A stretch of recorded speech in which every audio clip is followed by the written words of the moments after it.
पौष पुत्रदा एकादशी पारण की ये पावन कथा एक बार सुन लो। जीवन में कभी औलाद पर कोई भी संकट नहीं आएगा। दर्शक बंधु, आज की यह कथा कोई साधारण कथा नहीं है। यह उस व्रत की पावन कथा है जिसे स्वयं भगवान ने संतान की रक्षा का वरदान बताया है। पौष पुत्रदा एकादशी, वह एकादशी जिसका पारण सही विधि से किया जाए तो संतान पर आने वाले बड़े से बड़े संकट भी शांत हो जाते हैं। कहा जाता है कि जिस घर में इस एकादशी के पारण की कथा श्रद्धा से सुनी जाती है, वहां औलाद पर कभी अनिष्ट नहीं आता, न अकाल मृत्यु, न रोग, न दुर्भाग्य। बहुत से माता पिता ऐसे होते हैं जिनकी संतान होते हुए भी मन डरा रहता है। कभी बीमारी का भय, कभी भविष्य की चिंता, तो कभी किसी अनदेखे संकट का डर।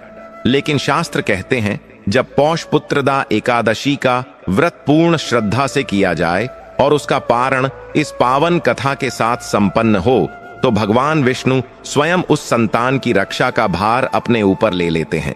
आज हम आपको वही दिव्य कथा सुनाने जा रहे हैं जिसे सुनने भर से माता पिता का भय शांत हो जाता है और औलाद पर मंडराता संकट स्वयं दूर हो जाता है। इसलिए इस कथा को केवल सुनिए नहीं, हृदय से अनुभव कीजिए, क्योंकि आगे जो आने वाला है वह विश्वास, भक्ति और संतान सुरक्षा का दिव्य रहस्य है।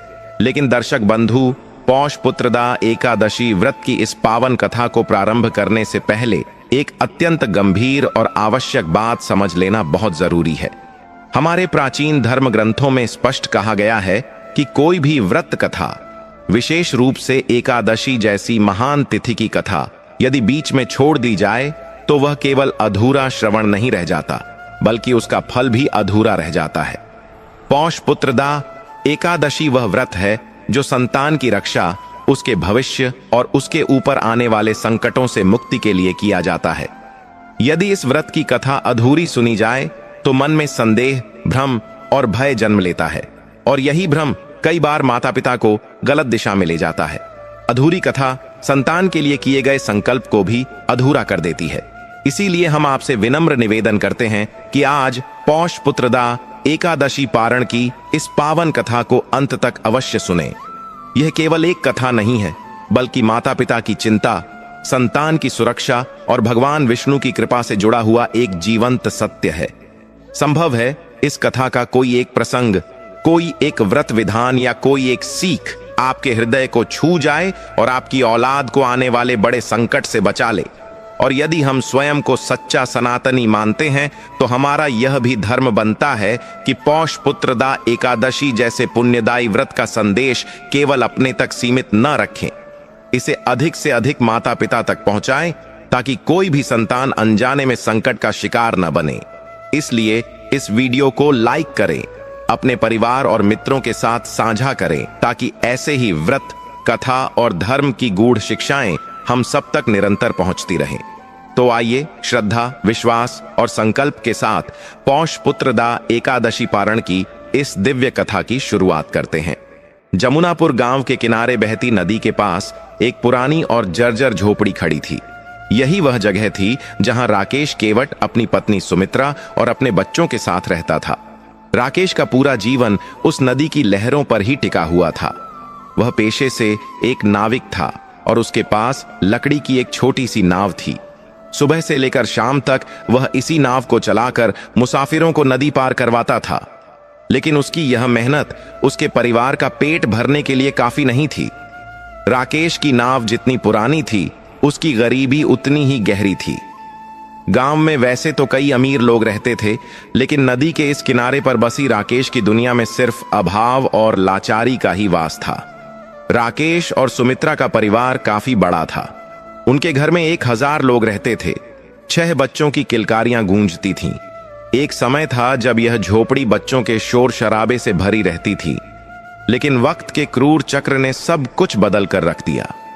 जमुनापुर में पड़ा सूखा और राकेश की गिरती हुई कमाई ने उसके हंसते खेलते परिवार पर ग्रहण लगा दिया था। नदी में मछलियां कम हो गई थीं और मुसाफिरों का आना जाना भी नाम मात्र का रह गया था। राकेश रोज सुबह उम्मीद लेकर नाव खोलता, लेकिन शाम को निराशा के साथ खाली हाथ घर लौटता। घर में 6 बच्चे भूख से बिलखते थे और एक पिता के पास उन्हें देने के लिए सिवाय आंसुओं के और कुछ नहीं था। गरीबी जब हद से ज्यादा बढ़ जाती है तो वह सबसे पहले कमजोरों को अपना शिकार बनाती है। राकेश के घर में भी यही हुआ। अनाज का एक एक दाना खत्म हो चुका था। कई कई दिनों तक घर में चूल्हा नहीं जलता था। बच्चे पानी पीकर सो जाते थे, लेकिन भूख की आग पानी से कहां बुझती है। धीरे धीरे बच्चों का शरीर सूखने लगा, उनकी हड्डियां दिखने लगीं। सुमित्रा अपनी आंखों के सामने अपने जिगर के टुकड़ों को घुट घुट कर मरते हुए देख रही थी। वह पड़ोसियों के पास जाकर गिड़गिड़ाती, थोड़ा सा आटा या चावल मांगती, लेकिन अकाल के उस दौर में हर कोई अपनी ही मुसीबत में फंसा हुआ था। मदद के सारे दरवाजे बंद हो चुके थे और फिर वह मनहूस घड़ी आई जिसने राकेश की कमर तोड़ दी। भूख की तड़प बर्दाश्त न कर पाने के कारण उनके सबसे छोटे बेटे ने दम तोड़ दिया। वह नन्ही सी जान, जिसे अभी ठीक से दुनिया की समझ भी नहीं थी, सिर्फ 2 वक्त की रोटी न मिल पाने के कारण इस दुनिया से चली गई। राकेश ने जब अपने बेटे के ठंडे पड़ चुके शरीर को हाथों में उठाया तो उसकी रूह कांप गई। उसने आसमान की तरफ देखकर ईश्वर से सवाल किया कि आखिर उसकी परीक्षा कब खत्म होगी। लेकिन यह तो बस शुरुआत थी। गरीबी का वह दानव अभी शांत नहीं हुआ था। कुछ ही दिनों के अंतराल में मौत ने उस झोपड़ी में तांडव मचा दिया। दवा और भोजन के अभाव में एक के बाद एक राकेश के 4 और बच्चे काल के गाल में समा गए। देखते ही देखते 6 में से 5 बच्चे भूख की भेंट चढ़ गए। वह घर जो कभी बच्चों की हंसी से आबाद था, अब शमशान जैसी खामोशी में डूब गया था। 5 बच्चों की मौत ने राकेश और सुमित्रा को अंदर से पूरी तरह खोखला कर दिया था। सुमित्रा का रो रो कर बुरा हाल था। वह पागलों की तरह अपने मृत बच्चों के पुराने कपड़ों को सीने से लगाकर बैठी रहती।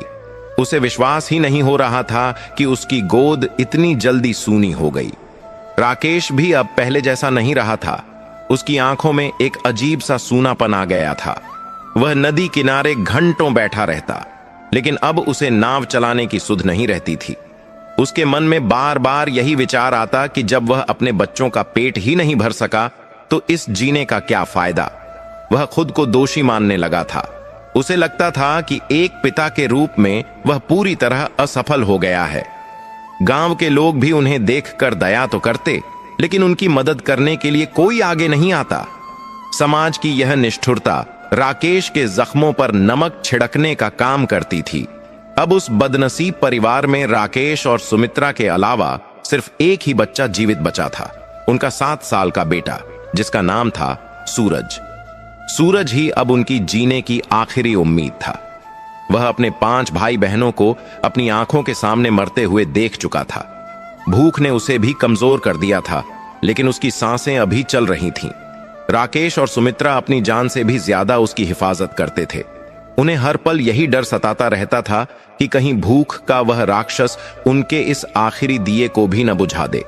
सूरज की कमजोर आवाज सुनकर भी दोनों पति पत्नी सहम जाते थे। हालात इतने बदतर हो चुके थे कि राकेश के पास अब सूरज को खिलाने के लिए भी कुछ नहीं बचा था। एक रात सूरज भूख से तड़प रहा था। वह अपनी मां की गोद में सिर रखकर बोला, मां, बहुत भूख लगी है, आज भी कुछ खाने को नहीं मिलेगा क्या? बेटे की यह बात सुनकर सुमित्रा का कलेजा मुंह को आ गया। उसने अपनी सूखी हुई छाती से बेटे को भींच लिया और अपनी सिसकियों को दबाने की कोशिश करने लगी। उस रात झोपड़ी में सिर्फ अंधेरा और मायूसी थी। राकेश कोने में बैठा सब देख रहा था, लेकिन वह इतना विवश था कि कुछ बोल भी नहीं पा रहा था। उस रात राकेश पूरी रात नहीं सोया। वह सोचता रहा कि अगर उसने जल्द ही कुछ नहीं किया तो सूरज भी उसके हाथ से निकल जाएगा, और अगर सूरज को कुछ हो गया तो वह और सुमित्रा भी जिंदा नहीं रह पाएंगे। यह विचार आते ही उसके शरीर में एक सिहरन दौड़ गई। उसने मन ही मन फैसला किया कि चाहे कुछ भी हो जाए, वह अपने आखिरी बच्चे को नहीं मरने देगा, चाहे उसे अपनी जान ही क्यों ना बेचनी पड़े। लेकिन उसे क्या पता था कि विधि का विधान कुछ और ही है और उसके जीवन में अभी और भी कठिन परीक्षाएं बाकी हैं। यह रात उन दोनों के लिए कयामत की रात जैसी थी, जो कटने का नाम ही नहीं ले रही थी। सूरज की पहली किरण के साथ ही राकेश की आंखों में जमी वह काली रात तो खत्म हो गई, लेकिन उसके दिल में छाया अंधेरा अभी भी बरकरार था। उसने टूटी हुई खाट पर लेटे अपने बेटे सूरज को देखा। भूख की वजह से बच्चा अधमरी हालत में था। उसकी सांसें बहुत धीरे चल रही थीं और चेहरा बिल्कुल पीला पड़ चुका था। सुमित्रा भी पास ही बैठी थी। उसकी आंखों के आंसू अब सूख चुके थे। बस एक पत्थरीली खामोशी उसके चेहरे पर थी। राकेश ने एक गहरी सांस ली और अपनी लाठी उठाई। आज उसने तय कर लिया था कि चाहे उसे किसी के पैरों में गिरना पड़े, चाहे अपनी इज्जत का सौदा करना पड़े, लेकिन वह आज खाली हाथ घर नहीं लौटेगा। उसने सुमित्रा के सिर पर हाथ रखा और बिना कुछ बोले झोपड़ी से बाहर निकल गया। राकेश के कदम आज नाव की तरफ नहीं, बल्कि गांव के उन पक्के मकानों की तरफ बढ़ रहे थे जहां उसने कभी जाने की नहीं सोची थी। वह हमेशा अपनी मेहनत की कमाई खाता था, लेकिन आज मजबूरी ने उसे भिखारी बनने पर मजबूर कर दिया था। चलते चलते उसके पैर कांप रहे थे। वह गांव के सबसे अमीर जमींदार की हवेली के सामने पहुंचा। यह वही जमींदार था जिसके पास गांव की आधी जमीन थी और जिसके गोदाम अनाज से भरे रहते थे। राकेश ने कांपते हाथों से हवेली का दरवाजा खटखटाया। थोड़ी देर बाद एक नौकर बाहर आया और उसने राकेश को हिकारत भरी नजरों से देखा। क्या काम है? सुबह सुबह यहां क्यों चले आए? नौकर ने कड़क आवाज में पूछा। राकेश ने हाथ जोड़कर कहा, भाई, मुझे मालिक से मिलना है। बहुत जरूरी काम है। मेरे बच्चे की जान खतरे में है। नौकर ने उसे धक्के मारकर वहां से हटाने की कोशिश की, लेकिन तभी अंदर से जमींदार की आवाज आई, कौन है वहां? क्या शोर मचा रखा है? राकेश को अंदर बुलाया गया। वह जमींदार के पैरों में गिर पड़ा और रोते हुए बोला, मालिक, मुझ पर दया कीजिए। मेरे 5 बच्चे भूख से मर गए। अब बस एक ही बेटा बचा है। अगर उसे आज कुछ खाने को नहीं मिला तो वह भी नहीं बचेगा। मुझे भीख नहीं चाहिए। आप मुझे कुछ अनाज उधार दे दीजिए। मैं जीवन भर आपकी गुलामी करूंगा, आपकी नाव मुफ्त में चलाऊंगा, लेकिन मेरे बेटे को बचा लीजिए। जमींदार ने अपनी मूंछों पर ताव देते हुए राकेश को ऊपर से नीचे तक देखा। उसकी आंखों में दया की जगह क्रूरता थी। उसने हंसते हुए कहा, अरे ओ केवट, उधार तो उसे दिया जाता है जो उसे चुकाने की औकात रखता हो। तेरे पास है क्या? न जमीन, न जायदाद, बस एक टूटी हुई नाव। और तू कहता है कि तू जीवन भर गुलामी करेगा। मुझे तेरी गुलामी की जरूरत नहीं है। और रही बात अनाज की, तो गांव में सूखा पड़ा है। मेरे पास बांटने के लिए फालतू अनाज नहीं है। चल भाग यहां से, वरना कोड़े लगवाकर बाहर फेंकवा दूंगा। राकेश ने बहुत मिन्नतें की। उसने अपना माथा जमींदार की चौखट पर रगड़ा, लेकिन उस पत्थर दिल इंसान पर कोई असर नहीं हुआ। उसे धक्के मारकर हवेली से बाहर निकाल दिया गया। राकेश धूल में सना हुआ अपमान के घूंट पीकर वहां से उठा। उसकी आत्मा रो रही थी, लेकिन उसे अपने अपमान से ज्यादा अपने बेटे की भूख की चिंता थी। उसने हार नहीं मानी। वह गांव के एक घर से दूसरे घर गया। उसने हर उस दरवाजे को खटखटाया जहां से उसे मदद की थोड़ी भी उम्मीद थी, लेकिन हर जगह उसे दुत्कार ही मिली। किसी ने कहा कि हम खुद परेशान हैं, तो किसी ने उसे निकम्मा कहकर भगा दिया। दोपहर हो चुकी थी। सूरज सिर पर चढ़ आया था और उसकी तपिश राकेश के शरीर को जला रही थी। वह भूख और प्यास से बेहाल था, लेकिन उससे भी ज्यादा उसे अपने खाली हाथ देखकर डर लग रहा था। वह सोच रहा था कि वह सुमित्रा को क्या जवाब देगा। वह अपने बेटे की डूबती हुई आंखों का सामना कैसे करेगा। पूरा गांव घूमने के बाद भी उसे एक मुट्ठी चावल तक नसीब नहीं हुआ। इंसानियत जैसे उस गांव से मर चुकी थी। थक हार कर राकेश अपने कदम वापस नदी की ओर मोड़ने लगा। उसके पैर मन भर भारी हो गए थे। जब वह अपनी झोपड़ी के पास पहुंचा तो उसे अंदर जाने की हिम्मत नहीं हुई। वह वहीं नदी के किनारे रेत पर बैठ गया। सामने गंगा नदी बह रही थी, जो सदियों से न जाने कितने ही लोगों के दुख दर्द अपने अंदर समेटे हुए थी। राकेश ने नदी की लहरों को देखा और फूट फूट कर रोने लगा। उसने आसमान की तरफ देखकर चिल्लाया, हे ईश्वर, तू इतना निर्दयी कैसे हो सकता है? मैंने कभी किसी का बुरा नहीं किया, कभी किसी को धोखा नहीं दिया। मैं अपनी मेहनत से कमाता था, फिर तूने मुझे यह दिन क्यों दिखाया? अगर तुझे मुझे मारना ही था तो मुझे मार देता। मेरे मासूम बच्चों को क्यों तड़पा रहा है?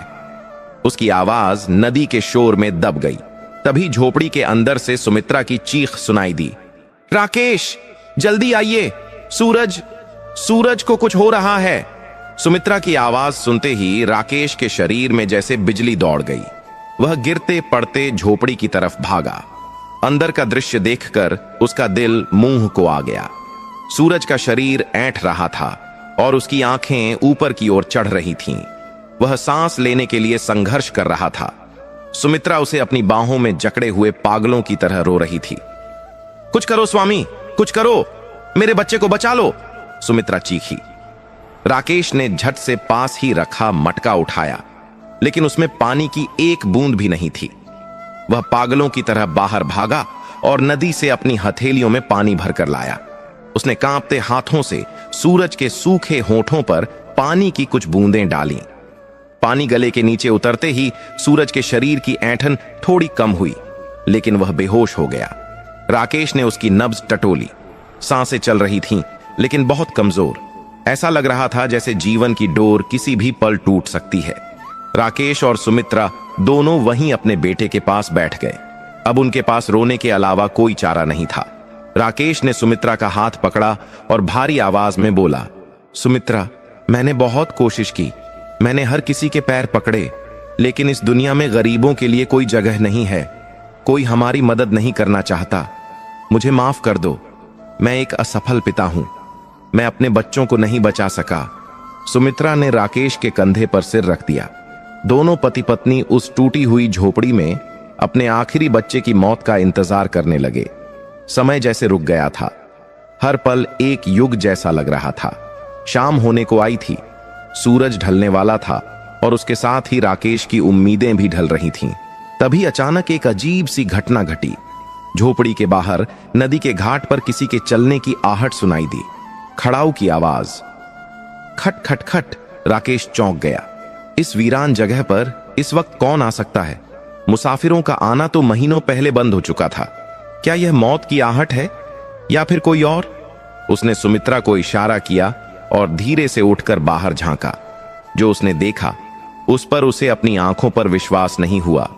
डूबते हुए सूरज की लालिमा के बीच नदी के किनारे एक तेजस्वी साधु खड़े थे। उनके चेहरे पर सूर्य जैसा तेज था और उनके वस्त्र भगवा रंग के थे। उनके हाथ में एक कमंडल और एक दंड था। साधु महाराज नदी की ओर मुख करके कुछ मंत्र बुदबुदा रहे थे। उनकी आवाज में एक अजीब सा आकर्षण था जो राकेश को अपनी ओर खींच रहा था। राकेश मंत्रमुग्ध सा उनकी ओर बढ़ा। उसे लगा कि शायद यह साधु ही उसकी आखिरी उम्मीद हो सकते हैं। साधु संतों के पास अक्सर ऐसी शक्तियां होती हैं जो असंभव को भी संभव कर देती हैं। यही सोचकर राकेश अपने दुख और थकान को भूलकर उन महात्मा के पास पहुंचा। साधु ने अपनी आंखें बंद कर रखी थीं। राकेश उनके पास जाकर खड़ा हो गया, लेकिन उसने कुछ बोलने की हिम्मत नहीं की। वह बस हाथ जोड़े खड़ा रहा। कुछ क्षणों बाद साधु ने अपनी आंखें खोली। उनकी आंखों में इतनी करुणा और गहराई थी कि राकेश को लगा जैसे वे उसके मन की सारी पीड़ा को बिना कहे ही जान गए हैं। साधु ने राकेश की ओर देखा और एक शांत मुस्कान के साथ बोले, बेटा, तेरा मन बहुत व्याकुल है। तेरे चेहरे पर मृत्यु का भय और जीवन का संघर्ष दोनों दिखाई दे रहे हैं। क्या कष्ट है तुझे? क्यों तुम्हारी आंखों में इतना विषाद है? साधु की वाणी इतनी मधुर थी कि राकेश का बांध टूट गया। वह साधु के चरणों में गिर पड़ा और बच्चों की तरह बिलख बिलख कर रोने लगा। महाराज, मेरा सब कुछ लुट गया। मेरे 5 बच्चे भूख से मर गए। अब मेरा आखिरी बेटा भी मृत्यु की शैया पर पड़ा है। मेरे पास उसे खिलाने के लिए एक दाना नहीं है। मैं क्या करूं? मैं मर जाना चाहता हूं। मुझसे यह दुख अब और नहीं सहा जाता। साधु ने राकेश के सिर पर हाथ फेरा और उसे उठाया। उन्होंने कहा, धैर्य रख बेटा। जीवन और मृत्यु तो विधाता के हाथ में है, लेकिन कर्म करना मनुष्य के हाथ में है। कभी कभी जब सारे दरवाजे बंद हो जाते हैं तो ईश्वर एक खिड़की खोल देता है। शायद तेरा मिलना मुझसे कोई संयोग नहीं है। मुझे अपनी कुटिया में ले चल। मैं तेरे पुत्र को देखना चाहता हूं। राकेश को जैसे अंधेरे में एक रोशनी की किरण मिल गई। वह तुरंत साधु महाराज को लेकर अपनी झोपड़ी में आया। साधु ने झोपड़ी के अंदर कदम रखा तो वहां का वातावरण ही बदल गया। एक अजीब सी शांति और सकारात्मक ऊर्जा का संचार हुआ। साधु ने बेहोश पड़े सूरज को देखा। उन्होंने अपने कमंडल से थोड़ा सा जल निकाला और कुछ मंत्र पढ़ते हुए सूरज के चेहरे पर छिड़का। साधु महाराज के कमंडल से निकले जल की बूंदें जैसे ही सूरज के सूखे होठों और बंद आंखों पर पड़ी, झोपड़ी के अंदर एक चमत्कार हुआ। वह बच्चा जो कुछ क्षण पहले मृत्यु के द्वार पर खड़ा था, उसके शरीर में अचानक एक कंपन हुआ। सूरज ने एक गहरी सांस ली, जैसे उसके फेफड़ों में फिर से जीवन भर गया हो। उसने धीरे धीरे अपनी आंखें खोलीं। उसकी आंखों में अब वह पहले जैसा धुंधलापन नहीं था, बल्कि एक नई चमक थी। उसने कमजोर आवाज में पुकारा, मां। यह शब्द सुमित्रा के कानों में अमृत की तरह घुला। उसे अपनी आंखों पर विश्वास नहीं हो रहा था। वह पागलों की तरह सूरज के चेहरे को चूमने लगी। राकेश भी खुशी से रो पड़ा। वह बच्चा जो अभी बेहोश था, अब उठकर बैठने की कोशिश कर रहा था। साधु महाराज के उस साधारण से दिखने वाले जल ने वह कर दिखाया था जो राकेश की दिन भर की भागदौड़ और मिन्नतें नहीं कर पाई थीं। राकेश तुरंत साधु के चरणों में गिर पड़ा और अपने आंसुओं से उनके चरण धोने लगा। हे महात्मा, आप कौन हैं? आप साक्षात ईश्वर हैं या कोई देवदूत? आपने मेरे मरे हुए बच्चे में जान डाल दी। मैं आपका यह आर्ण 7 जन्मों में नहीं चुका पाऊंगा, राकेश ने सिसकते हुए कहा। साधु महाराज ने राकेश को कंधों से पकड़कर उठाया और शांत स्वर में बोले, उठो वत्स, मैं कोई ईश्वर नहीं हूं। मैं तो बस उस परम पिता परमात्मा का एक तुच्छ सेवक हूं। जीवन और मृत्यु तो उसी के हाथ में है। मैंने तो बस निमित्त मात्र बनकर अपना कर्तव्य निभाया है। लेकिन राकेश, अभी खुश होने का समय नहीं है। मैंने तुम्हारे पुत्र को अभी के लिए तो बचा लिया है, लेकिन तुम्हारे जीवन का संकट अभी टला नहीं है। राकेश और सुमित्रा साधु की बात सुनकर सहम गए। सुमित्रा ने डरते हुए पूछा, महाराज, आप ऐसा क्यों कह रहे हैं? क्या मेरे बेटे पर अभी भी कोई खतरा है? साधु ने गंभीर मुद्रा में कहा, पुत्री, भूख और गरीबी तो केवल एक लक्षण है। असली रोग तो तुम्हारे प्रारब्ध में है। तुम्हारे पूर्व जन्मों के कुछ ऐसे कर्म हैं जिनके कारण तुम्हें यह पुत्र वियोग और दरिद्रता देखनी पड़ रही है। तुम्हारे 5 बच्चों की अकाल मृत्यु कोई संयोग नहीं थी, और अगर तुमने इसका निवारण नहीं किया तो यह बालक भी ज्यादा दिन तुम्हारे साथ नहीं रह पाएगा। अन्न देने से केवल 1 दिन की भूख मिटती है, लेकिन अगर तुम्हें अपने जीवन के इस दुर्भाग्य को जड़ से मिटाना है तो तुम्हें भगवान विष्णु की शरण में जाना होगा। राकेश ने हाथ जोड़कर कहा, महाराज, हम तो अनपढ़ और गवार लोग हैं। हम नहीं जानते कि भगवान को कैसे प्रसन्न किया जाता है। हम तो बस इतना जानते हैं कि हम अपने बच्चे को खोना नहीं चाहते। आप हमें जो भी आज्ञा देंगे हम वही करेंगे, चाहे हमें अपने प्राण ही क्यों न देने पड़े। साधु महाराज मुस्कुराए और बोले, प्राण देने की आवश्यकता नहीं है, बस पूर्ण श्रद्धा और विश्वास की आवश्यकता है।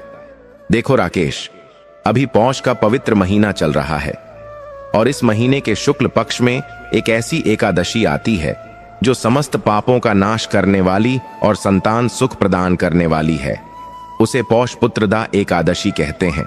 यह व्रत साक्षात कल्पतरु के समान है जो मनुष्य की हर इच्छा को पूरा करता है।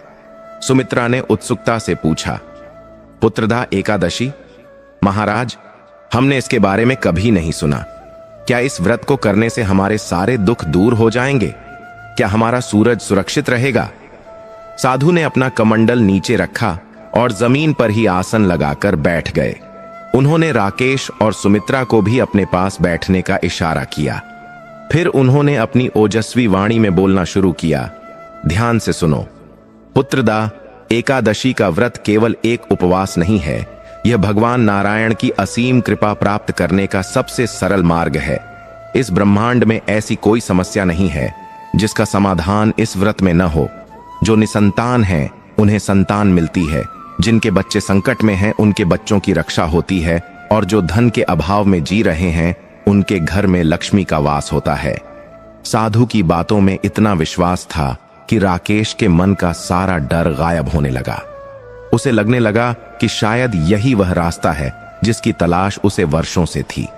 लेकिन उसके मन में एक शंका थी। उसने झिझकते हुए पूछा, लेकिन महाराज, हम तो इतने गरीब हैं कि हमारे पास व्रत के लिए पूजा की सामग्री खरीदने के भी पैसे नहीं हैं। हम भूखे पेट तो रह सकते हैं, लेकिन भगवान को भोग कैसे लगाएंगे? क्या भगवान हम जैसे कंगालों की पूजा स्वीकार करेंगे?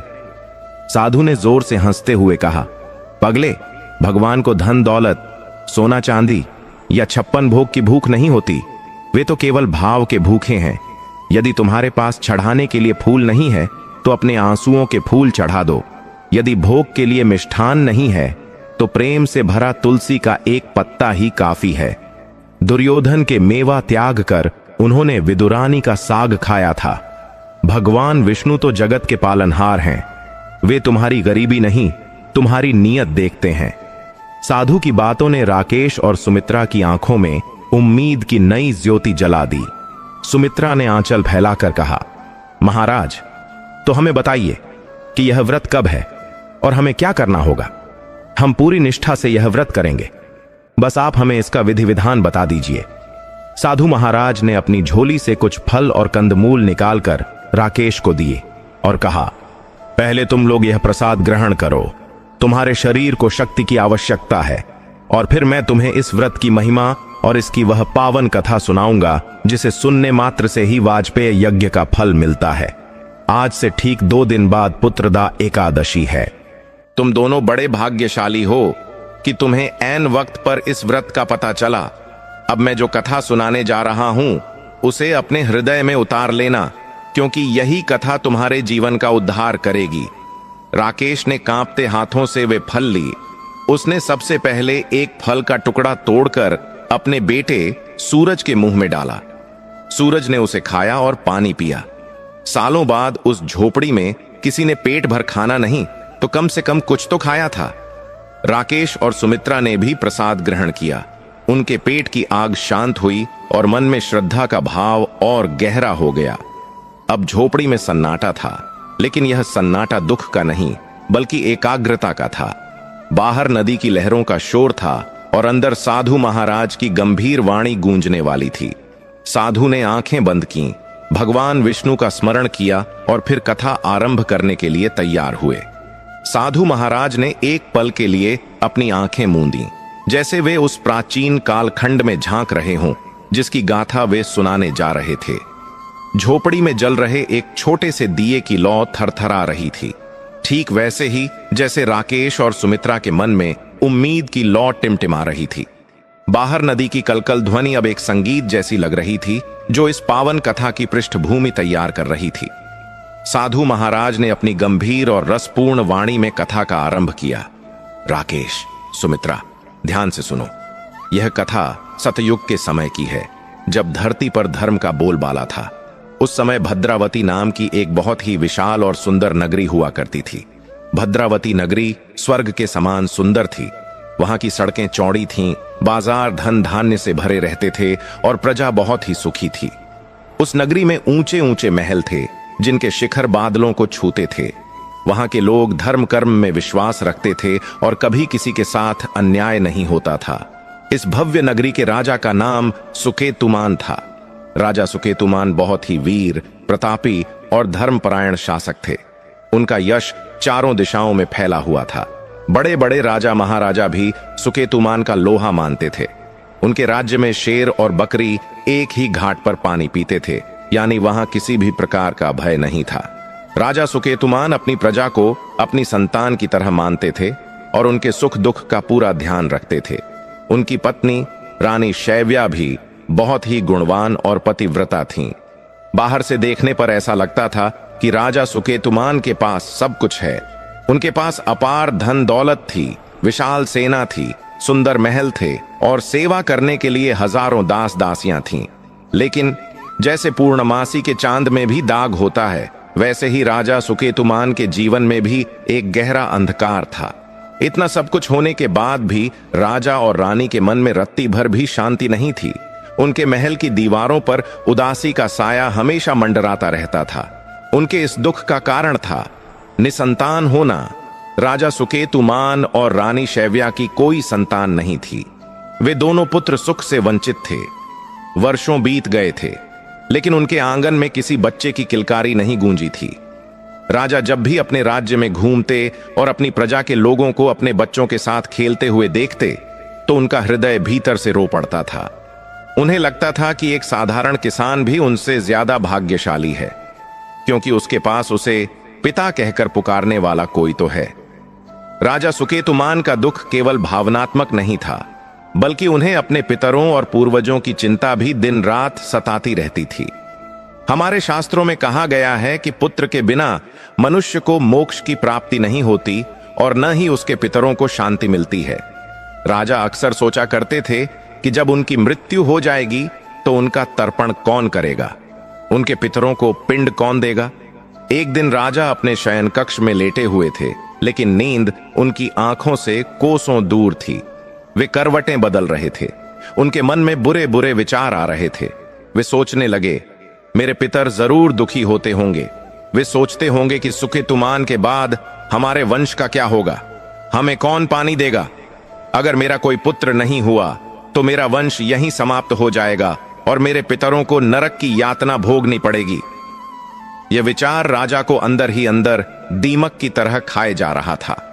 उन्हें अपना विशाल साम्राज्य, हाथी घोड़े और राजपाट सब व्यर्थ लगने लगा। उन्हें भोजन में कोई स्वाद नहीं आता था, संगीत में कोई आनंद नहीं मिलता था। वे दरबार में बैठते तो उनका मन कहीं और ही होता। मंत्री और दरबारी भी राजा की यह हालत देखकर चिंतित थे, लेकिन कोई भी उनके दुख को दूर करने में समर्थ नहीं था। रानी शैव्या की हालत तो राजा से भी ज्यादा खराब थी। वे दिन रात पूजा पाठ और व्रत में लगी रहती थीं। उन्होंने कितने ही देवी देवताओं की मन्नतें मानी, कितने ही तीर्थ किए, लेकिन उनकी सूनी गोद नहीं भरी। महल के बगीचे में खिले हुए फूल भी उन्हें कांटों की तरह चुभते थे। जब भी वे किसी मां को अपने बच्चे को दुलारते देखती तो उनकी आंखों से आंसुओं की धारा बह निकलती। वह राजा को दुखी देखकर और भी ज्यादा टूट जाती थीं, क्योंकि वह जानती थीं कि राजा के दुख का कारण वही है। धीरे धीरे राजा के मन में वैराग्य उत्पन्न होने लगा। उन्हें लगा कि इस गृहस्थ जीवन में अब कोई सार नहीं बचा है। जिस घर में पुत्र न हो वह घर शमशान के समान है। जिस जीवन में संतान का सुख न हो वह जीवन बोझ के समान है। राजा सुकेतुमान इतनी निराशा में डूब गए कि उन्हें आत्महत्या तक के विचार आने लगे। लेकिन आत्महत्या करना महापाप है, यह सोचकर वे रुक जाते थे। आखिरकार एक दिन राजा के सब्र का बांध टूट गया। उनसे महल का वह सूनापन और अपने पितरों की मूक पीड़ा अब और सहन नहीं हो रही थी। उन्होंने निर्णय लिया कि वे इस राजपाट को तोड़कर, इस नगर को तोड़कर कहीं दूर वन में चले जाएंगे, जहां न कोई उन्हें जानेगा, न कोई उनसे पूछेगा कि उनका पुत्र क्यों नहीं है। बिना किसी को बताए, बिना किसी मंत्री या सेनापति को साथ लिए, राजा सुकेतुमान एक दिन अकेले ही अपने घोड़े पर सवार होकर महल से निकल पड़े। उन्होंने राजसी वस्त्र त्याग दिए थे और एक साधारण क्षत्रिय की तरह हथियार धारण कर लिए थे। उनका मन बहुत भारी था। वे भद्रावती नगरी को पीछे तोड़कर घने जंगलों की ओर चल पड़े। उन्हें खुद नहीं पता था कि वे कहां जा रहे हैं। बस उनके घोड़े के कदम उन्हें जहां ले जा रहे थे वे वहीं जा रहे थे। जंगल बहुत घना और डरावना था। चारों तरफ ऊंचे ऊंचे वृक्ष थे जिनकी टहनियां आपस में उलझी हुई थीं। सूरज की रोशनी भी बमुश्किल जमीन तक पहुंच पा रही थी। जंगल में तरह तरह के जंगली जानवरों की आवाजें गूंज रही थीं। कहीं शेर की दहाड़ सुनाई देती तो कहीं हाथियों का चिंघाड़ना। लेकिन राजा के मन में इन जानवरों का कोई भय नहीं था। उनके मन में तो बस अपनी संतानहीनता का दुख भरा हुआ था, जो किसी भी जंगली जानवर से ज्यादा भयानक था। राजा सुकेतुमान चलते चलते बहुत दूर निकल आए। दोपहर हो चुकी थी। वन में पक्षियों का कलरव गूंज रहा था। राजा ने देखा कि जंगल में हर प्राणी अपने परिवार के साथ खुश है। एक बंदरिया अपने बच्चे को छाती से लगाए पेड़ पर बैठी थी। एक हिरनी अपने छोटे से छौने को दूध पिला रही थी। यहां तक कि खूंखार शेरनी भी अपने शावकों के साथ खेल रही थी। प्रकृति का यह दृश्य देखकर राजा का घाव और गहरा हो गया। वे सोचने लगे, हे ईश्वर, तुमने इस सृष्टि के कण कण को संतान सुख दिया है। इन पशु पक्षियों को भी अपने बच्चों का प्यार मिला है। तो फिर मैंने ऐसा कौन सा अपराध किया है जिसकी सजा तुम मुझे दे रहे हो? मैं एक राजा होकर भी इन जानवरों से गया गुजरा हूं। मेरा जीवन तो धिक्कारने योग्य है। राजा का गला प्यास से सूखने लगा और भूख भी सताने लगी। लेकिन वे रुके नहीं। वे भटकते रहे, इस उम्मीद में कि शायद इस जंगल की शांति में उन्हें अपने प्रश्नों का उत्तर मिल जाए, या शायद यही भटकना अब उनकी नियति बन चुका था। उनका घोड़ा भी अब थकने लगा था, लेकिन राजा की बेचैनी उन्हें कहीं रुकने नहीं दे रही थी। चलते चलते वे वन के और भी गहरे हिस्से में पहुंच गए। वहां का वातावरण थोड़ा अलग था। वहां की हवा में एक अजीब सी शीतलता थी। पेड़ों पर सुंदर फूल खिले थे और फलों की खुशबू आ रही थी। राजा को लगा कि शायद आसपास कोई जलाशय या नदी होगी। प्यास से उनका बुरा हाल था, इसलिए उन्होंने पानी की तलाश में घोड़े की लगाम एक तरफ मोड़ दी। तभी उनकी नजर दूर चमकते हुए पानी पर पड़ी। वह एक बहुत ही सुंदर और निर्मल सरोवर था। उस सरोवर का पानी मणि के समान चमक रहा था। सरोवर में कमल के फूल खिले हुए थे और हंसों के जोड़े तैर रहे थे। वह दृश्य इतना मनोहर था कि राजा सुकेतुमान कुछ पलों के लिए अपना दुख भूल गए। वे अपने घोड़े से उतरे और धीरे धीरे सरोवर के किनारे की ओर बढ़े। उन्हें क्या पता था कि यही सरोवर उनके जीवन की दिशा बदलने वाला है और यहीं उन्हें वह मार्ग मिलेगा जो उनके पितरों को मुक्ति और उनकी गोद को खुशियों से भर देगा। साधु महाराज यहां रुक गए और उन्होंने राकेश की ओर देखा। राकेश और सुमित्रा दोनों मंत्रमुग्ध होकर कथा सुन रहे थे। उन्हें लग रहा था जैसे वे खुद राजा सुकेतुमान के साथ उस घने जंगल में खड़े हैं। राजा सुकेतुमान उस सरोवर की सुंदरता को देखकर मंत्रमुग्ध हो गए। वह सरोवर कोई साधारण जलाशय नहीं था, बल्कि ऐसा प्रतीत होता था जैसे साक्षात स्वर्ग का कोई टुकड़ा धरती पर आ गिरा हो। पानी इतना साफ था कि तल में पड़े कंकड़ पत्थर भी मोतियों की तरह चमक रहे थे। सरोवर में खिले हुए कमल के फूलों की भीनी भीनी सुगंध हवा में घुली हुई थी, जो राजा की थकान को मिटा रही थी। राजा ने अपने घोड़े को वहीं एक पेड़ से बांध दिया और खुद सरोवर के किनारे जाकर अपनी प्यास बुझाई। शीतल जल पीकर उनकी आत्मा तृप्त हो गई। पानी पीने के बाद जब राजा की नजर सरोवर के दूसरे किनारे पर पड़ी, तो उन्होंने देखा कि वहां कुछ तपस्वी और आर्षि मुनि आसन जमाए बैठे हैं। वे सभी वेदों का पाठ कर रहे थे और उनके मुखमंडल से एक अद्भुत तेज निकल रहा था। उन्हें देखकर ऐसा लग रहा था जैसे साक्षात सूर्यदेव धरती पर उतर आए हों। राजा सुकेतुमान के मन में संतों के प्रति हमेशा से ही गहरा आदर था। उन्हें लगा कि शायद इन महात्माओं के दर्शन से ही उनके मन की व्याकुलता कुछ कम हो जाए।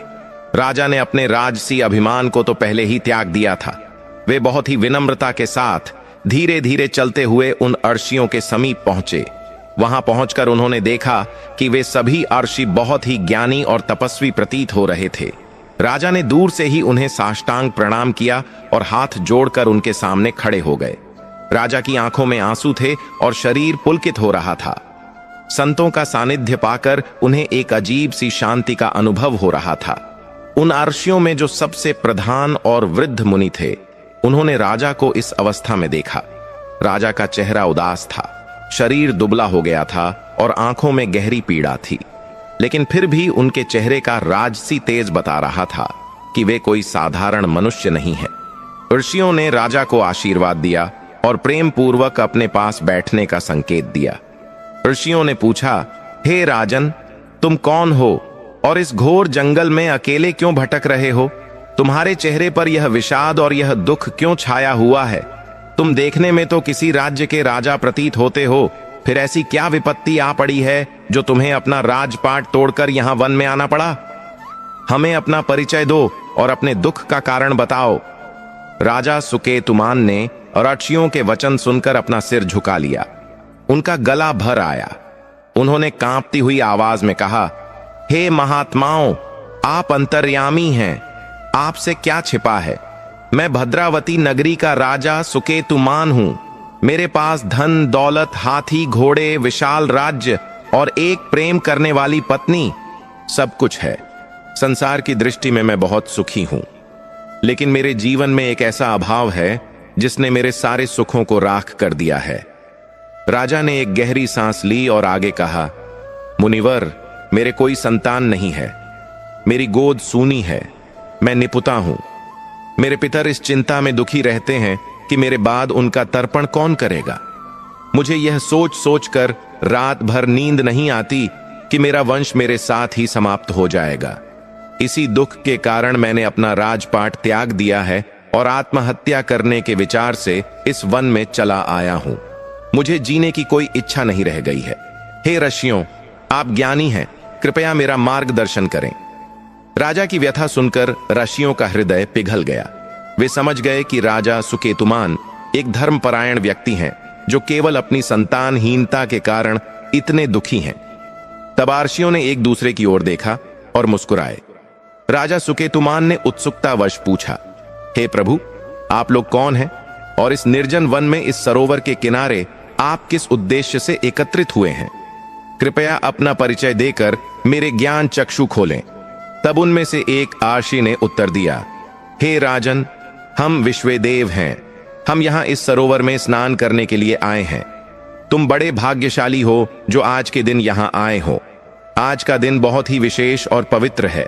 शायद ईश्वर ने ही तुम्हें आज यहां भेजा है ताकि तुम्हारा कल्याण हो सके। राजा ने आश्चर्य से पूछा, आज ऐसा कौन सा विशेष दिन है मुनिवर? ऋषि ने कहा, राजन, आज माघ मास का स्नान आरंभ होने वाला है और आज ही पौष मास के शुक्ल पक्ष की एकादशी तिथि है। इसे पुत्रदा एकादशी कहते हैं। यह तिथि भगवान नारायण को अत्यंत प्रिय है। जो भी मनुष्य आज के दिन सच्ची श्रद्धा से इस व्रत का पालन करता है और भगवान विष्णु की आराधना करता है, उसे वेदों के पठन पाठन और बड़े बड़े यज्ञों से भी अधिक फल प्राप्त होता है। और सबसे बड़ी बात यह है कि यह एकादशी विशेष रूप से उन लोगों के लिए वरदान है जो संतान सुख से वंचित हैं। इसका नाम ही पुत्रदा है, यानी पुत्र देने वाली। यह सुनकर राजा सुकेतुमान के शरीर में एक नई ऊर्जा का संचार हुआ। उन्हें लगा जैसे अंधेरे कमरे में किसी ने दीपक जला दिया हो। उनकी डूबती हुई नाव को जैसे किनारा मिल गया हो। उन्होंने गदगद स्वर में पूछा, हे मुनिवर, क्या सच में, क्या इस व्रत के प्रभाव से मेरी सूनी गोद भर सकती है? क्या मुझे भी पिता कहलाने का सुख मिल सकता है? कृपया मुझे इस व्रत की विधि बताएं। मैं आज और अभी इसी क्षण से यह व्रत धारण करूंगा। ऋषियों ने राजा के उत्साह और श्रद्धा को देखकर उन्हें आश्वस्त किया। उन्होंने कहा, हां राजन, भगवान विष्णु की कृपा से असंभव भी संभव हो जाता है। तुम आज ही इस पवित्र सरोवर में स्नान करो और विधि विधान से पुत्रदा एकादशी का व्रत करो। तुम्हारा कल्याण अवश्य होगा। ऋषियों के मुख से पुत्रदा एकादशी के महात्म्य और व्रत की बात सुनकर राजा सुकेतुमान का मुरझाया हुआ चेहरा खिल उठा। उनके मन में जो आत्महत्या के विचार चल रहे थे वे कपूर की तरह उड़ गए। उन्हें ऐसा लगा जैसे साक्षात भगवान ने ही इन ऋषियों के रूप में आकर उन्हें जीवन दान दिया है। राजा ने बिना एक क्षण की देरी किए ऋषियों की आज्ञा का पालन करने का निश्चय किया। राजा ने अपने राजसी वस्त्रों को संभाला और उस पवित्र सरोवर की ओर बढ़े। सरोवर का जल शांत और निर्मल था। राजा ने जल को स्पर्श किया और फिर उसमें डुबकी लगाई। वह स्नान केवल शरीर का नहीं बल्कि आत्मा का भी स्नान था। जैसे जैसे सरोवर का शीतल जल उनके शरीर को छू रहा था, वैसे वैसे उनके मन का मैल, उनकी निराशा और उनका दुख धुलता जा रहा था। स्नान करने के बाद राजा सुकेतुमान गीले वस्त्रों में ही बाहर आए और सूर्य देव को जल का अर्घ्य दिया। इसके बाद वे वापस ऋषियों के पास आए और उनके समक्ष बैठकर पुत्रदा एकादशी का संकल्प लिया। उन्होंने हाथ में जल लेकर भगवान श्री हरि विष्णु का ध्यान किया और कहा, हे जगत के पालनहार, हे लक्ष्मीपति, मैं सुकेतुमान आज पूरे विधि विधान और श्रद्धा के साथ आपकी शरण में आया हूं। मैं संकल्प लेता हूं कि मैं आज पुत्रदा एकादशी का निर्जल व्रत रखूंगा। मेरी आपसे बस यही प्रार्थना है कि आप मेरी सूनी गोद भर दें और मेरे पितरों को मुक्ति प्रदान करें। राजा जंगल में थे, इसलिए उनके पास पूजा के लिए धूप, दीप या नैवेद्य जैसी राजसी सामग्री नहीं थी। लेकिन ऋषियों ने उन्हें बताया था कि वन के कंद मूल और फल फूल ही भगवान को सबसे प्रिय हैं। राजा ने जंगल से कुछ सुंदर पुष्प तोड़े और उन्हें ऋषियों द्वारा स्थापित भगवान विष्णु की प्रतिमा पर अर्पित किया। उन्होंने जंगली फलों का भोग लगाया। उस दिन राजा ने अन्न और जल का त्याग कर दिया। उनका पूरा ध्यान केवल भगवान विष्णु के चरणों में लगा हुआ था। दिन ढल गया और रात हो गई।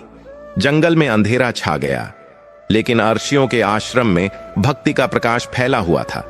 पुत्रदा एकादशी की रात्रि में जागरण का बहुत महत्व होता है, इसलिए राजा सुकेतुमान पूरी रात सोए नहीं। वे अर्षियों के साथ बैठकर भगवान के भजन और कीर्तन करते रहे। जंगल की निस्तब्धता में वेदों की रचाएं और भगवान के नाम का जाप गूंज रहा था। राजा को आज जैसी शांति अपने राजमहल के मखमली बिस्तरों पर भी कभी नहीं मिली थी। उन्हें विश्वास हो गया था कि उनकी पुकार भगवान तक जरूर पहुंचेगी। अगले दिन द्वादशी की सुबह हुई। सूर्य की सुनहरी किरणें सरोवर के पानी पर नाच रही थीं। राजा ने पुनः स्नान किया और आर्षियों के चरण स्पर्श किए। आर्षियों ने उन्हें आशीर्वाद दिया और व्रत का पारण करने का निर्देश दिया। राजा ने फलों के रस से अपना व्रत खोला। व्रत पूरा होने के बाद विश्वदेव ऋषियों ने राजा सुकेतुमान से कहा, हे राजन, तुम्हारा व्रत और तुम्हारी भक्ति सफल हुई। भगवान श्रीहरि तुम पर प्रसन्न हैं। अब तुम अपने राज्य वापस जाओ। तुम्हारी मनोकामना बहुत शीघ्र पूर्ण होगी। तुम्हारे घर में एक ऐसे तेजस्वी पुत्र का जन्म होगा जो अपने गुणों से तीनों लोकों में प्रसिद्ध होगा और तुम्हारे वंश का नाम रोशन करेगा। ऋषियों का यह वरदान सुनकर राजा की खुशी का ठिकाना नहीं रहा। उनकी आंखों से कृतज्ञता के आंसू बह निकले। उन्होंने बार बार ऋषियों को प्रणाम किया और उनसे विदा ली। राजा अपने घोड़े पर सवार हुए और भद्रावती नगरी की ओर चल पड़े। जब वे जंगल में आ रहे थे तब यही जंगल उन्हें डरावना और वीरान लग रहा था। हर पेड़, हर पत्ता उन्हें उनके अकेलेपन का एहसास दिला रहा था। लेकिन आज वही जंगल उन्हें बहुत सुंदर और मनमोहक लग रहा था। पक्षियों की चहचहाहट में उन्हें स्वागत के गीत सुनाई दे रहे थे। हवाओं में उन्हें खुशबू महसूस हो रही थी। यह सब उनके नजरिए का बदलाव था। जब मन में आशा होती है तो दुनिया खूबसूरत लगती है। राजा सुकेतुमान तेज गति से घोड़ा दौड़ाते हुए अपने राज्य पहुंचे। जब वे महल के द्वार पर पहुंचे तो पहरेदारों और मंत्रियों ने उन्हें देखकर राहत की सांस ली। राजा के अचानक गायब हो जाने से पूरे राज्य में हड़कंप मचा हुआ था।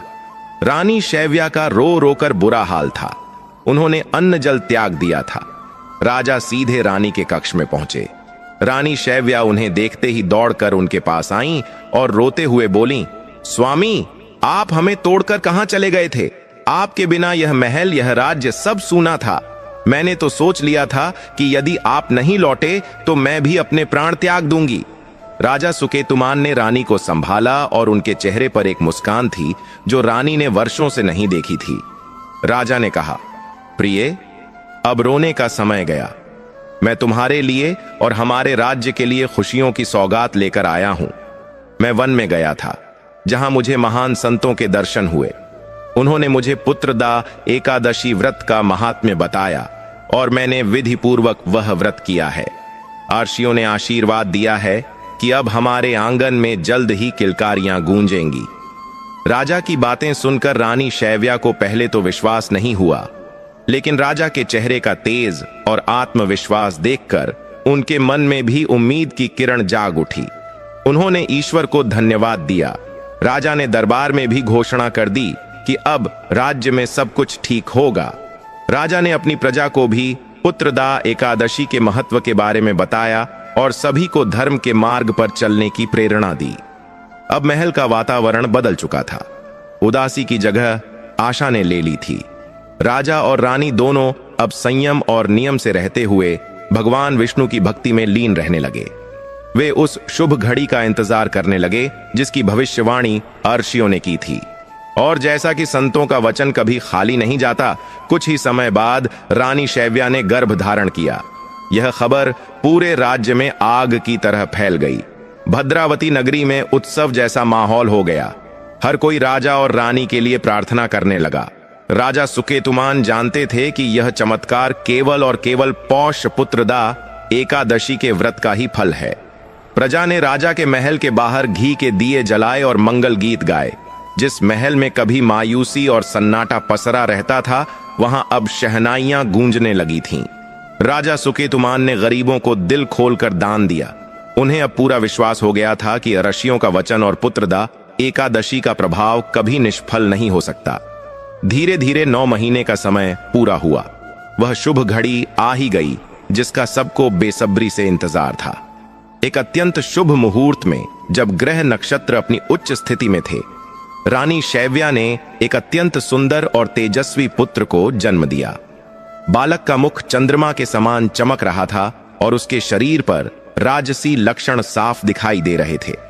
जैसे ही बालक के जन्म की खबर राजा को मिली, उनकी आंखों से आनंद के आंसू छलक पड़े। उन्होंने आकाश की ओर हाथ जोड़कर भगवान विष्णु और उन वनवासी ऋषियों का कोटि कोटि धन्यवाद किया। बालक के जन्म पर राज्य में इतना भव्य उत्सव मनाया गया जैसा पहले कभी नहीं देखा गया था।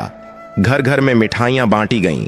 राजा ने राज्य के सभी कैदियों को मुक्त कर दिया और खजाना खोल दिया ताकि कोई भी व्यक्ति उस दिन भूखा या दुखी न रहे। ऋषियों ने बालक का नामकरण किया और उसे आशीर्वाद दिया कि वह अपने पिता से भी अधिक प्रतापी और धर्मवान राजा बनेगा। समय के साथ वह राजकुमार बड़ा होने लगा। जैसा कि ऋषियों ने भविष्यवाणी की थी, वह बालक बचपन से ही बहुत कुशाग्र बुद्धि और पराक्रमी था। उसने बहुत कम उम्र में ही वेदों और शस्त्र विद्या में निपुणता प्राप्त कर ली। राजा सुकेतुमान ने अपने पुत्र को राजकाज के सारे गुण सिखाए। जब राजकुमार युवा हुआ तो राजा सुकेतुमान ने उसे भद्रावती नगरी का राजा घोषित कर दिया और अपना सारा राजपाट उसे सौंप दिया। राजकुमार ने प्रजा का पालन अपने पुत्रों की तरह किया और अपने माता पिता की खूब सेवा की। अंत में राजा सुकेतुमान, जिन्होंने पुत्रदा एकादशी के प्रभाव से अपना खोया हुआ सुख और सम्मान वापस पाया था, वानप्रस्थ आश्रम में प्रवेश कर गए। उन्होंने अपना शेष जीवन भगवान की भक्ति में बिताया और अंत समय में उन्हें मोक्ष की प्राप्ति हुई। उनके पितरों को, जो कभी पिंडदान की चिंता में दुखी थे, अपने पौत्र के हाथों तर्पण पाकर परम शांति मिली और वे स्वर्ग लोक को प्राप्त हुए। इतनी कथा सुनाकर साधु महाराज शांत हो गए। झोपड़ी में एक पल के लिए पूर्ण निस्तब्धता छा गई। राकेश और सुमित्रा, जो इस कथा में पूरी तरह खो चुके थे, अभी भी उस जादुई दुनिया के प्रभाव में थे। उनकी आंखों के सामने राजा सुकेतुमान का संघर्ष और उनकी जीत का दृश्य तैर रहा था। साधु महाराज ने राकेश की ओर देखा और गंभीर स्वर में बोले, राकेश, तुमने देखा, एक राजा जिसके पास सब कुछ था, वह केवल संतान न होने के कारण कितना दुखी था। और जब उसने विधि विधान से पौष पुत्रदा एकादशी का व्रत किया तो भगवान विष्णु ने उसे न केवल पुत्र दिया बल्कि उसके पितरों का उद्धार भी कर दिया। जब भगवान एक राजा की पुकार सुन सकते हैं तो क्या वे तुम जैसे सरल और सच्चे भक्त की पुकार नहीं सुनेंगे? राकेश ने अपने आंसू पोंछे और गदगद कंठ से बोला, महाराज, आपकी इस कथा ने मेरे मन के सारे संशय दूर कर दिए हैं। मुझे ऐसा लग रहा है जैसे मेरे अंदर एक नई शक्ति आ गई है। मैं अब और रोऊंगा नहीं। मैं भी राजा सुकेतुमान की तरह ही भगवान विष्णु की शरण में जाऊंगा। लेकिन महाराज, मैं तो अज्ञानी हूं। मुझे पूजा पाठ की विधियां नहीं आती। राजा के पास तो ऋषि मुनि थे बताने के लिए, मेरे पास तो केवल आप हैं। कृपया कर मुझे बताइए कि मुझे कल क्या करना होगा। मैं कोई गलती नहीं करना चाहता। साधु महाराज ने राकेश के सिर पर हाथ रखा और मुस्कुराते हुए बोले, बेटा, भक्ति में गलती नहीं, भाव देखा जाता है। फिर भी शास्त्रों के अनुसार जो विधि है वह मैं तुम्हें समझाता हूं। ध्यान से सुनो और कल इसी प्रकार व्रत करना। साधु ने आसन जमाया और विधि समझानी शुरू की। राकेश, कल एकादशी है। व्रत का नियम दशमी तिथि यानी आज रात से ही शुरू हो जाता है। आज रात तुम्हें और सुमित्रा को सात्विक रहना होगा। मन में किसी के प्रति भी द्वेष या क्रोध न लाएं। ब्रह्मचर्य का पालन करें और भगवान का स्मरण करते हुए भूमि पर शयन करें। वैसे तो तुम हमेशा ही जमीन पर सोते हो, इसलिए यह तुम्हारे लिए कठिन नहीं होगा। राकेश और सुमित्रा दोनों हाथ जोड़कर एक एक शब्द ध्यान से सुन रहे थे। सुमित्रा ने बीच में पूछा, महाराज, और कल सुबह हमें क्या करना होगा? साधु ने उत्तर दिया, कल सूर्योदय से पहले उठ जाना। गंगा मैया तुम्हारे द्वार पर ही बहती हैं। नदी में जाकर स्नान करना और सूर्य देव को जल चढ़ाना। स्नान करते समय मन में यह संकल्प लेना कि हे प्रभु, आज मैं अपने पुत्र की रक्षा और अपने पापों के नाश के लिए पौष पुत्रदा एकादशी का निर्जल व्रत रखूंगा। आप मुझे शक्ति दें कि मैं इसे निर्विघ्न पूरा कर सकूं।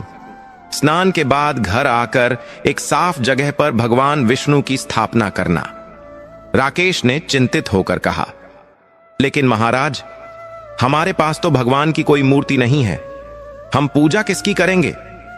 साधु ने अपनी झोली में हाथ डाला और लकड़ी की बनी हुई भगवान विष्णु की एक छोटी सी लेकिन बहुत ही सुंदर प्रतिमा निकाली। उन्होंने वह प्रतिमा राकेश के हाथों में सौंप दी। मूर्ति को हाथ में लेते ही राकेश को एक अजीब सी ऊर्जा महसूस हुई। साधु ने कहा, यह मूर्ति रखो, कल इसी की पूजा करना। अगर तुम्हारे पास गंगा जल, तुलसी दल और फल फूल हैं तो वही काफी है। भगवान को सबसे ज्यादा प्रिय तुलसी है। पूजा में तुलसी का पत्ता जरूर चढ़ाना। साधु आगे बताते गए, दिन भर अन्न का दाना भी मुंह में मत डालना।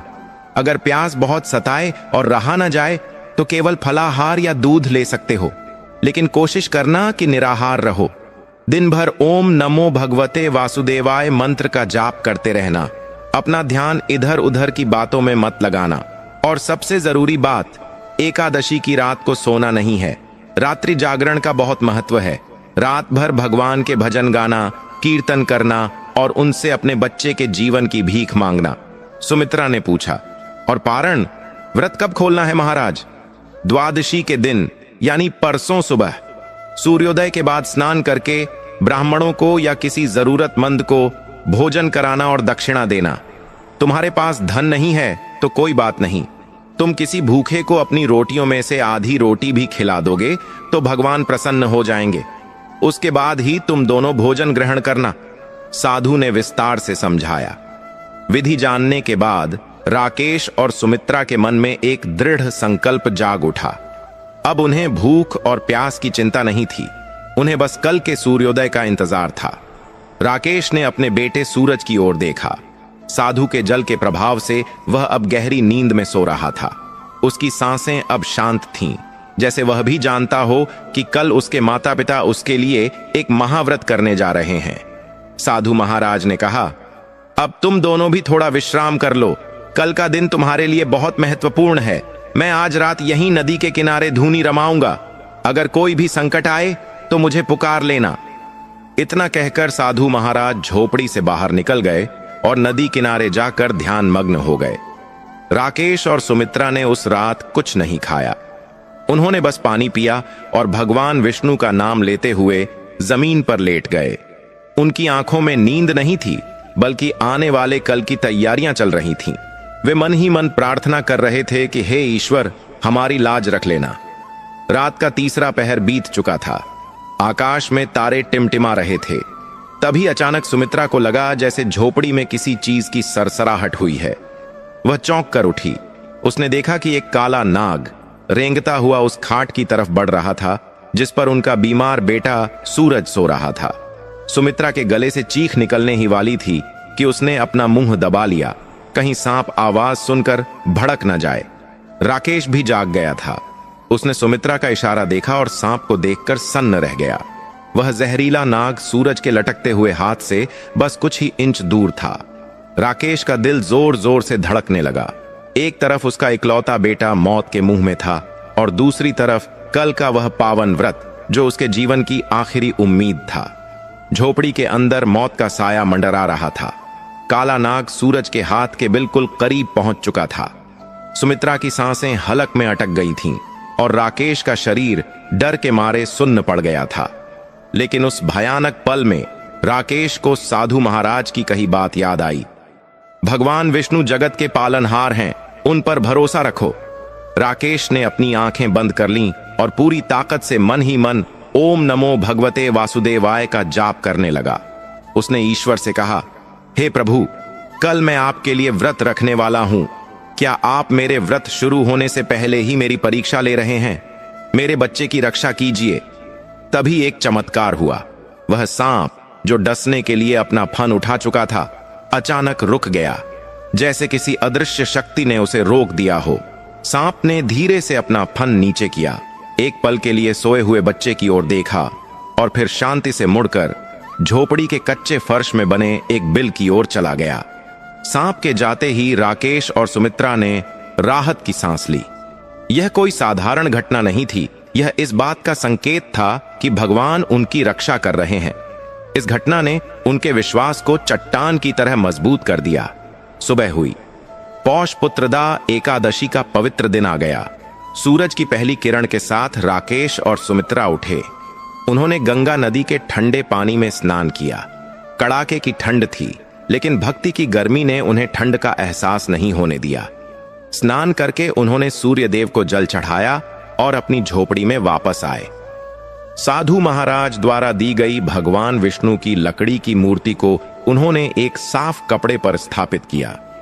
घर में कुछ नहीं था, इसलिए उन्होंने गंगा जल और तुलसी के पत्तों से ही भगवान की पूजा की। राकेश ने हाथ जोड़कर संकल्प लिया, हे नारायण, आज मैं और मेरी पत्नी अपने पुत्र के जीवन और अपने पितरों की शांति के लिए निर्जल व्रत रख रहे हैं। आप हमारी लाज रखना। दिन चढ़ने लगा। भूख और प्यास ने अपना असर दिखाना शुरू किया, क्योंकि वे पहले से ही कई दिनों से भूखे थे। सुमित्रा का गला सूख रहा था और राकेश के पैर कांप रहे थे, लेकिन जब भी उनका मन डगमगाता, वे अपने बेटे सूरज का चेहरा देख लेते और उन्हें नई ताकत मिल जाती। वे दिन भर भगवान के नाम का जाप करते रहे। रात हुई, जो जागरण की रात थी। राकेश और सुमित्रा सोए नहीं। वे रात भर दिए की टिमटिमाती रोशनी में भगवान के भजन गाते रहे। बाहर नदी के किनारे साधु महाराज भी अपनी धूनी के पास बैठे ध्यान में लीन थे। रात का हर पहर उनकी परीक्षा ले रहा था, लेकिन उनका संकल्प नहीं टूटा। आखिरकार द्वादशी की सुबह आई। व्रत पारण का समय हो गया था। राकेश ने सुमित्रा से कहा, सुमित्रा, साधु महाराज ने कहा था कि व्रत खोलने से पहले किसी ब्राह्मण या जरूरतमंद को भोजन कराना चाहिए, लेकिन हमारे पास तो खुद खाने को कुछ नहीं है। हम क्या दान करें? सुमित्रा ने अपनी साड़ी के पल्लू में बांधा हुआ मुट्ठी भर सूखा चावल निकाला, जो उसने बुरे वक्त के लिए बचाकर रखा था। उसने कहा, स्वामी, बस यही बचा है। इसे पकाकर हम साधु बाबा को खिला देते हैं। हम पानी पीकर व्रत खोल लेंगे। राकेश की आंखों में आंसू आ गए। उन्होंने वह चावल पकाया और दोनों पति पत्नी उस मिट्टी के बर्तन को लेकर नदी किनारे साधु महाराज के पास पहुंचे। राकेश ने कहा, महाराज, हम बहुत गरीब हैं। हमारे पास आपको देने के लिए धन दौलत नहीं है। बस यह मुट्ठी भर भात है। कृपया इसे स्वीकार करें और हमारा व्रत पूरा करवाएं। साधु महाराज ने मुस्कुराते हुए अपनी आंखें खोलीं। उन्होंने बड़े प्रेम से वह साधारण सा भोजन स्वीकार किया। जैसे ही साधु ने भोजन का पहला निवाला खाया, झोपड़ी के अंदर से एक आवाज आई, मां, मुझे भूख लगी है। राकेश और सुमित्रा के हाथों से बर्तन छूट गया। यह आवाज उनके बेटे सूरज की थी, जो पिछले कई दिनों से बिस्तर से उठ भी नहीं पा रहा था। वे दोनों पागलों की तरह दौड़कर झोपड़ी में गए। वहां का दृश्य देखकर वे खुशी से चीख पड़े। सूरज, जो कल तक मौत के करीब था, आज अपने बिस्तर पर उठकर बैठा था। उसके चेहरे का पीलापन गायब हो चुका था और गालों पर लालिमा आ गई थी। उसकी आंखों में जीवन की चमक थी। उसने अपनी मां को देखकर कहा, मां, बहुत जोरों की भूख लगी है, कुछ खाने को दो ना। सुमित्रा ने दौड़कर अपने बेटे को गले लगा लिया और उसे चूमने लगी। राकेश वहीं जमीन पर घुटनों के बल बैठ गया और आसमान की ओर हाथ उठाकर फूट फूट कर रोने लगा। हे प्रभु, आपने मेरी सुन ली। आपने मेरे बच्चे को नया जीवन दे दिया। पुत्रदा एकादशी का यह व्रत सच में कल्पतरु है।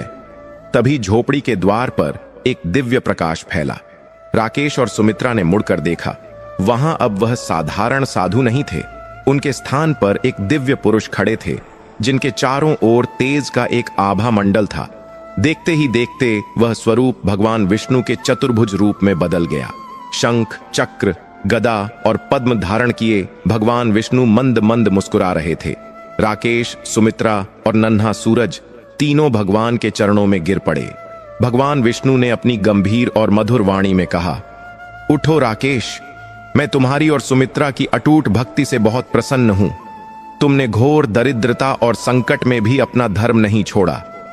पुत्रदा एकादशी के प्रभाव से न केवल तुम्हारे पुत्र को नया जीवन मिला है, बल्कि तुम्हारे वे 5 बच्चे जो अकाल मृत्यु को प्राप्त हुए थे, उन्हें भी मेरे धाम में स्थान मिल गया है। तुम्हारे पितर भी अब मुक्त हो चुके हैं। भगवान ने आगे कहा, अब तुम्हारे जीवन में कभी कोई दुख नहीं आएगा। यह नदी, यह नाव और तुम्हारा यह विश्वास ही अब तुम्हारी संपत्ति होगी। इतना कहकर भगवान अंतर ध्यान हो गए। जब राकेश और सुमित्रा झोपड़ी से बाहर आए, तो उन्होंने देखा कि जिस पुरानी नाव को राकेश चलाता था वह अब नई हो चुकी थी और वह नाव सोने की मुद्राओं और अनाज से भरी हुई थी। नदी का पानी भी अब पहले से ज्यादा निर्मल बह रहा था। गांव का सूखा खत्म हो गया और आसमान में काले बादल घिर आए जो बारिश की ओर संकेत कर रहे थे। उस दिन के बाद राकेश का जीवन पूरी तरह बदल गया। वह जमुनापुर का सबसे धनी और प्रतिष्ठित व्यक्ति बन गया, लेकिन उसने अपनी विनम्रता कभी नहीं छोड़ी। उसने गांव में एक विशाल विष्णु मंदिर बनवाया और गरीबों के लिए अन्न क्षेत्र खोला जहां कोई भी भूखा नहीं रहता था। उनका बेटा सूरज बड़ा होकर एक बहुत ही गुणी और संस्कारी युवक बना जिसने अपने माता पिता की खूब सेवा की।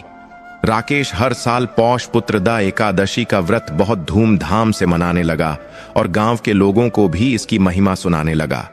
दोस्तों, यह कहानी हमें सिखाती है कि जीवन में चाहे कितनी भी बड़ी मुसीबत क्यों ना आ जाए, ईश्वर पर से विश्वास कभी नहीं उठना चाहिए। जो भक्त सच्ची श्रद्धा और विधि विधान से पौष पुत्रदा एकादशी का व्रत करते हैं, भगवान नारायण उनकी सूनी गोद अवश्य भरते हैं और उनके जीवन के सारे कष्टों को हर लेते हैं। जैसे राकेश के जीवन में अंधेरे के बाद उजाला आया, वैसे ही आपके जीवन में भी सुखों का सवेरा जरूर आएगा। तो प्रेम से बोलिए, ओम नमो भगवते वासुदेवाय।